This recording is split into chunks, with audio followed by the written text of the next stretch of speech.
வேண்டாம்ப்பா. நான் சாப்பிடுறேன். சுபா, 2 கப் பாருங்க. பாருங்க, இந்த பெரியவங்க கிட்ட ஒரு பெரிய குறை இருக்கு. எப்ப பார்த்தாலும் சின்னவங்களுக்கு புத்திமதி சொல்லிட்டே இருக்க வேண்டியது. அவங்கள அவங்களாவே இருக்க விட மாட்டாங்க.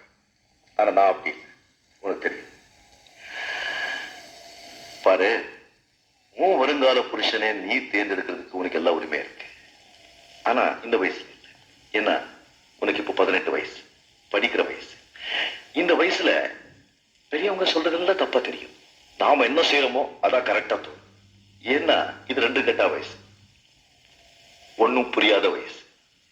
புத்திசாலிங்க என்ன செய்வாங்கன்னா இந்த வயசுல எந்த பெரிய முடிவும் எடுக்க மாட்டாங்க. அப்பா, நான் அவரை காதலிக்கிறேன்.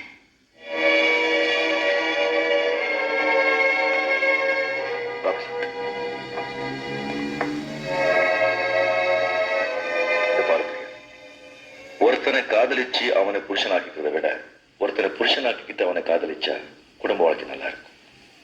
எப்படி இருந்தாலும் அவரை தான் கல்யாணம் பண்ணிக்குவேன்.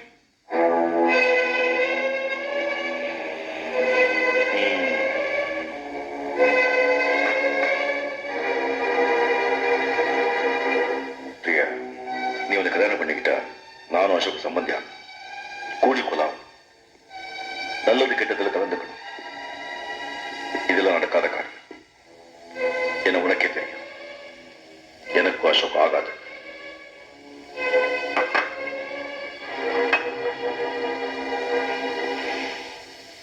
நீங்கள் ஒரே பொண்ணு, செல்ல பொண்ணு.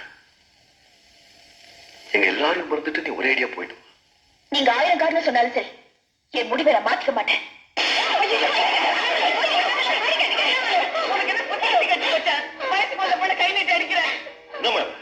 அப்ப சின்ன பிள்ளை கிளிப்புள்ள சொல்ல மாதிரி சொல்றேன். சொல்லிக்கிட்டு இன்னும் அண்ணாமலை பத்தி தெரியாது. இனிமே அந்த பையனோட பாட்ட தோலை உடிச்சு தெல சொந்த போட்டு வச்சா அப்பாவை எடுத்து பேசுற அளவுக்கு வளர்ந்துட்டியா நீ?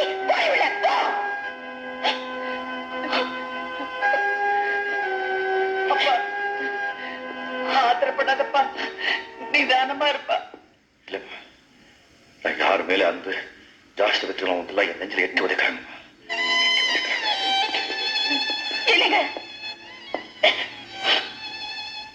எங்க போறீங்க? எங்க போக தெரியாது. எங்கேயோ போறேன், நிம்மதி இல்லை. அப்போ நாங்க மட்டும் இங்க நிம்மதியா இருப்போம் நினைக்கிறீங்களா? இந்த வீட்டுல எல்லா வசதியும் அளவுக்கு அதிகமாவே இருக்கு.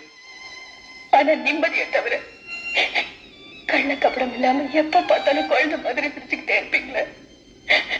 அந்த பழைய சிரிப்பை நான் மறுபடியும் பார்க்கணுங்க. அந்த அண்ணாமலை பல வருஷங்களாச்சு.